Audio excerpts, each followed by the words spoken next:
అక్కడికి ఒక గర్వపోతు ధనవంతుడు వచ్చాడు. ఆ తల్లి ఆవేదనని అర్థం చేసుకోకపోగా ఆవిడ ముందున్న చిన్ని డబ్బాని కాలితో ఒక్క తన్ను తన్నాడు. దాంతో ఆవిడ కూడబెట్టుకున్న చిల్లరంతా రోడ్డుపాలైపోయింది. దేవుడు నీలాంటి బిచ్చగత్తెలకి సాయం చేయడు, ఇక్కడందరి సమయం వృధా చేయకుండా దెబ్బకి వెళ్ళిపో అని ఆవిడను ఎగతాళి చేశాడు. ఆ తల్లి కళ్లల్లో నీళ్లతో, అయ్యా, నా కొడుక్కి ఆపరేషన్ జరగాలి బాబూ, ఏదో ఒక అద్భుతం జరగకపోతుందా అని చూస్తున్నాను అని వేడుకున్నా వాడు కనికరించలేదు.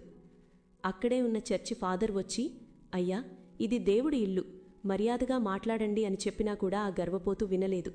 సరికదా, ఈ చర్చికి 10 లక్షల రూపాయలు డొనేషన్ ఇచ్చింది నేను, ఈమెను ఇక్కడ్నుంచి తోసేయండి, లేదంటే నా డబ్బు వెనక్కి తీసేసుకుంటా అని హూకరించాడు. పీరావాడు కోపంగా కారు దగ్గరికి వెళ్తుంటే ఒక చిన్న పిల్లాడు పరిగెత్తుకుంటూ వచ్చి, అంకుల్, మీ వాలెట్ కింద పడిపోయింది, ఇదిగోండి అని వాడి చేతికిచ్చాడు. ఆ ధనవంతుడు ఆ పిల్లాణ్ణి కూడా విసుక్కున్నాడు, కానీ